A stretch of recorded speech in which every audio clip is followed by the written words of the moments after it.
Hello everyone, আসসালামু আলাইকুম। কেমন আছেন সবাই? আমরা তো অনেক বেশি ভালো আছি। এই যে দেখলেই বোঝা যাচ্ছে কত বেশি ভালো আছি। আসলে আজকে মূলত আমাদের আসলে স্কুল ছুটি হয়ে গেছে, তো আমরা অনেক দিন কারোর সাথে কারো দেখা হবে না। সেজন্য ভাবলাম আমরা ফ্রেন্ডরা মিলে একটা অনডিশ পার্টি করি। তো এই জন্যই আর কি ছোটোখাটো একটু আয়োজন করা। এই যে এক একজন এক একটা জিনিস বানিয়ে নিয়ে আসছে। অনডিশ পার্টি তো আসলে এভাবেই হয়। আসলে এইটার মজা কিন্তু অন্য রকমের, আর একজন আলাদাভাবে দাওয়াত করে খাওয়ানো সেইটা কিন্তু অন্য একটা হিসাব। তো আমরা সবাই মিলে একটা পিকনিকের মতো এগুলো আর কি বলতে গেলে। তো এই যে এক একজন এক এক জিনিস বানানো হয়েছে।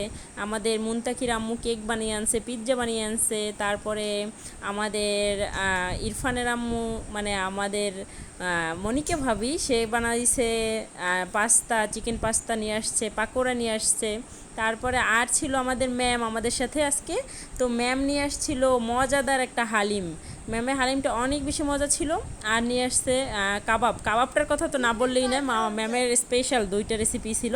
তো যাই হোক, আর আমার তো রেসিপি দেখলেই বোঝা যাচ্ছে যে এই পুডিং টুডিংগুলো, এই পিঠা, জামাই পিঠা, তারপরে এই যে লাল কালারের পুডিংটা, এইগুলো আর কি আমি বানাইছিলাম। তারপর একটু পপকর্ন ভাজছিলাম, এইসব টুকটাক আর কি। তো যাই হোক, তারপরে এই যে আমি খেয়ে খেয়ে সবার রিভিউ দিচ্ছি।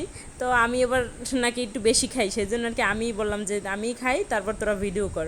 তো এই যে সবাই খেতে বসলাম। তো আমরা একদম ফ্লোরে চলে আসছি, দেখি যে টেবিলে বসে হচ্ছে না, আর সবাই একসাথে বসে খাওয়ার মজাই আলাদা, তাই না? তো একদম ফ্লোরে বসে পড়ছি। এই যে ম্যাম তো আবার তার স্টুডেন্টদের সাথে। তো এই যে সবাই খাচ্ছিলাম আমরা। বাচ্চারা তো কেক পেয়ে আর অন্য কিছু দরকারই নেই। তো গরমে অনেক আগে আনা হয়েছে, আমরা কাটছি অনেক পরে, আমরা ওয়েট করতেছিলাম একজনের জন্য। যাই হোক, তার এই জন্য কেকের একদম ক্রিমটা গলে গেছে। যাই হোক, টেস্টটা অনেক মজা ছিল।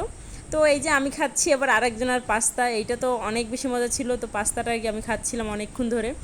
তারপর তো এরা ক্যামেরা আমার দিকেই ধরে রাখছে, তারা ক্যামেরার সামনে আসে না, তো আমাকেই আর কি ফোকাস করে, পার্সোনাল অ্যাটাক করে আমাকে এরা। তো যাই হোক, এই যে হালিমটা খাচ্ছিলাম, হালিমটা তো এক কথা অসাধারণ ছিল। যে আমরা সব কিছু আর কি এভাবে আর কি সবাই মিলে আনন্দ করে খেয়ে নিয়েছি। আর এইদিকে আবার শালিরা, এই যে আমার বান্ধবীরা আবার সুন্দর করে প্লেট সাজিয়ে রাখছে তার ভাইয়ের জন্য। তার ভাইয়া আসলে এভাবে তাদেরকে খাওয়াবে।